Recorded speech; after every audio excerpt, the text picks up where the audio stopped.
जी भाई। अस्सलाम वालेकुम वरहमतुल्लाह। वालेकुम अस्सलाम। जी जी साहब, 2 साल से आपको सुन रहा हूँ, बट आज एट लास्ट आपसे बात करने का मौका मिला है।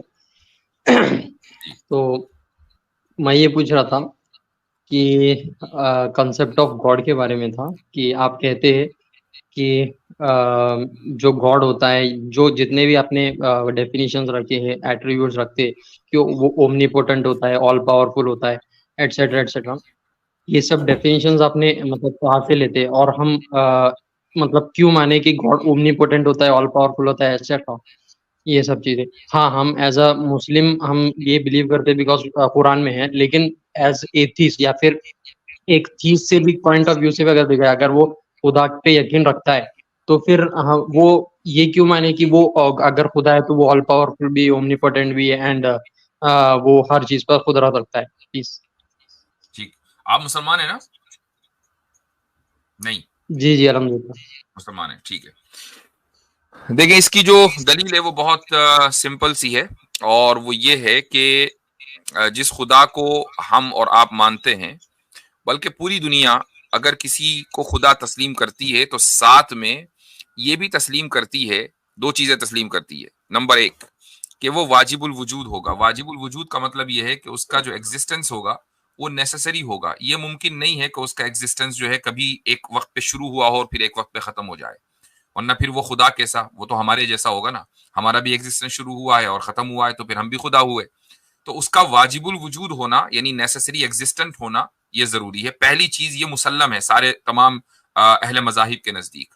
दूसरी चीज जो मुसल्लम है वो ये है कि वो खुदा सुप्रीम बीइंग होगा। सुप्रीम बीइंग का मतलब है कि अजीम तरीन हस्ती होगा, उससे उससे अजीम कुछ नहीं हो सकता। चूंकि अगर उससे अजीम कोई चीज है तो फिर वो खुदा है। क्योंकि खुदा जाहिर है कि वो है जिसने हमें वजूद बख्शा, जो इस कायनात को चला रहा है, पाल रहा है, तो उसका अजीम तरीन हस्ती होना जरूरी है। तो ये दो चीजें ऐसी हैं कि जो तमाम लोग इसके ऊपर इत्तेफाक करते हैं, चाहे वो क्रिश्चियंस हो, के मुसलमान हो, के यहूदी हो, या कोई भी खुदा को मानने वाला। अब जब हमने ये मान लिया कि वो अजीम तरीन हस्ती है, तो उस अजीम तरीन हस्ती में जो नोबल क्वालिटीज हैं उनका आला दर्जे पर अपने विद परफेक्शन एग्जिस्ट करना जरूरी है, नोबल क्वालिटीज का। मिसाल के तौर पर कुदरत है, मिसाल के तौर पर इरादा है, रहमत है, ये सारी की सारी चीजें, और गजब है, ये सब की सब नोबल क्वालिटीज हैं। ये इंसान के अंदर भी पाई जाती हैं। अब अगर अजीम तरीन हस्ती में भी कुदरत उसी लेवल की हो जिस लेवल की इंसान में है, अजीम तरीन हस्ती में भी रहमत उसी लेवल की हो जिस लेवल की इंसान में है, अजीम तरीन हस्ती में भी गजब उसी लेवल का हो जिस लेवल का इंसान में है, और अजीम तरीन हस्ती में इरादा और भी उसी लेवल का हो जिस लेवल का इंसान में, तो फिर वो अजीम तरीन कहाँ रहा? वो तो हमारे जैसा हो गया। तो इसलिए खुदा जो कि अजीम तरीन हस्ती है, उसके अजीम तरीन हस्ती होने के लिए यह जरूरी है कि ये तमाम की तमाम सिफात उसके अंदर बदरजा अतम मौजूद हों। तो कुदरत अपने परफेक्शन या अपने अपने पीक पर उस वक्त पहुंचती है जब उसको हम कुदरत कामिला यानी एब्सोल्यूट पावर बोलते हैं, ऑल पावर बोलते हैं। तो इसलिए खुदा का ऑल पावरफुल होना जरूरी है। उम्मीद है कि समझ में आया होगा। जी जी, समझ में तो आया। लेकिन अभी आप कह रहे हैं कि खुदा अजीम तरीन शख्सियत है, मतलब अजीम तरीन हस्ती है, सॉरी। हम्म। लेकिन अजीम तरीन हस्ती, ये डेफिनेशन कहाँ से आया कि वो अजीम तरीन हस्ती है? अब समझो, अगर मैं ये बिलीव करता हूँ कि खुदा है, हो सकता है वो खुदा है लेकिन वो अजीम तरीन हस्ती नहीं है। वो मीन्स ऐसे बहुत सारे लोग हैं ना जो समझते हैं कि खुदा सिर्फ है, लेकिन उसका ये काम नहीं है कि वो ऑल पावरफुल है, उसको पूरा यूनिवर्स को गवर्न करना उसका काम नहीं है। वो सिर्फ समझते हैं कि हाँ है। तो दो इसका अलग चीजें हैं। अजीम तरीन हस्ती नहीं का नहीं, दो ये अलग कहाँ से चीजें हैं। आया? एक तो ये है कि खुदा, जो लोग खुदा को मौजूद मानते हैं, लेकिन वो ये कहते हैं कि खुदा का ये काम नहीं है कि वो यूनिवर्स को चलाए, तो उनको डीस्ट बोला जाता है, ये डीइज्म है। वो भी खुदा को अजीम तरीन हस्ती मानते हैं, फॉर योर काइंड इंफॉर्मेशन।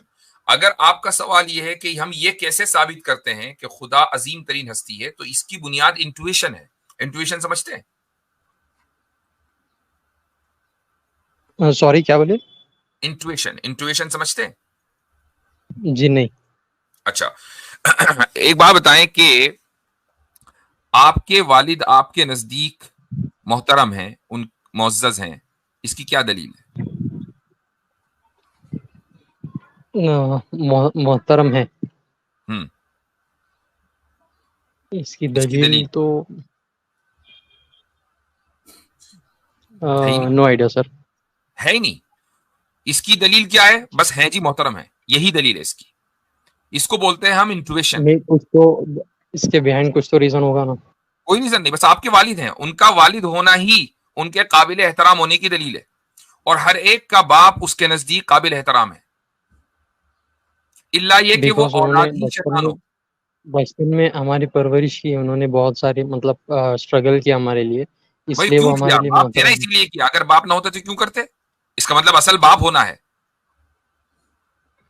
अच्छा, किसी और ने जी। क्यों नहीं किया? आपके चचा ने वो स्ट्रगल क्यों नहीं किया नहीं जो आपके वालिद ने किया? या पड़ोसी ने करते क्यों ना, नहीं किया? मीन्स अगर अगर मुझे कोई और अडॉप्ट करता एज अ मीन्स कोई और अगर मुझे अडॉप्ट करता तो वो भी शायद मेरे लिए स्ट्रगल करता। अगर उसने मुझे अडॉप्ट किया है तो वो भी मेरे अडॉप्ट शायद करके बाप मतलब बनता एक। ना। अडॉप्ट करके किस रोल में आता? बाप के रोल में आता। चाहे वो बायोलॉजिकल बाप ना होता, लेकिन वो बहरहाल ये कि एक बाप तो बनता मुआशरे की नजर में। तो जैसे ही वो बाप के रोल में आया, अब उसको स्ट्रगल करना है। इसका मतलब ये है कि बाप होना ही काबिल एहतराम होने की दलील है, इसके अलावा कोई दूसरी दलील है नहीं। बस बाप होना ही काफी है उसके काबिल एहतराम होने के लिए। इसको बोला जाता है इंट्यूशन।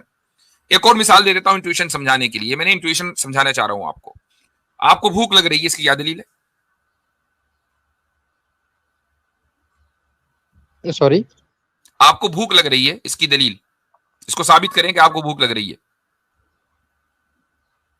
ये तो मुझे फील होता है, मतलब मैं आपको फील साबित तो होता नहीं है कर ना, सकता मुझे आपको, साबित लेकिन करना है। मैं मैं। नहीं मानता कि फील हो रहा है। नहीं, वो तो पॉसिबल नहीं है। पॉसिबल नहीं है। आपको भूख लग रही है, बस लग रही है, मुझे मानना पड़ेगा। जी। इसकी कोई दलील नहीं है। यह है फितरत, इसको बोला जाता है इंट्यूशन।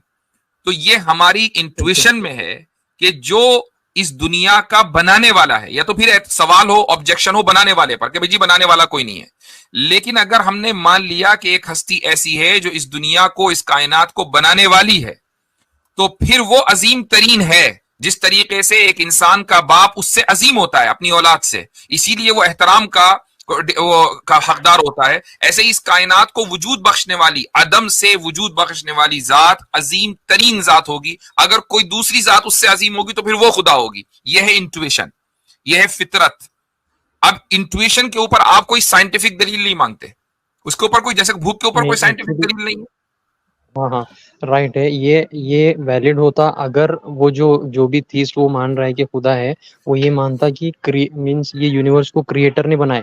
लेकिन पहली बात ये है कि वो मान रहा ही नहीं है कि ये क्रिएटर तो है, लेकिन यूनिवर्स उसने क्रिएट किया है, ये वो नहीं ये क्या मानता ना, बात हुई? तो तो फिर फिर अजीम क्रिएटर तरीन कैसा हुआ हस्ती। जिसने यूनिवर्स क्रिएट ना किया हो? फिर वो क्रिएटर का क्या मतलब है?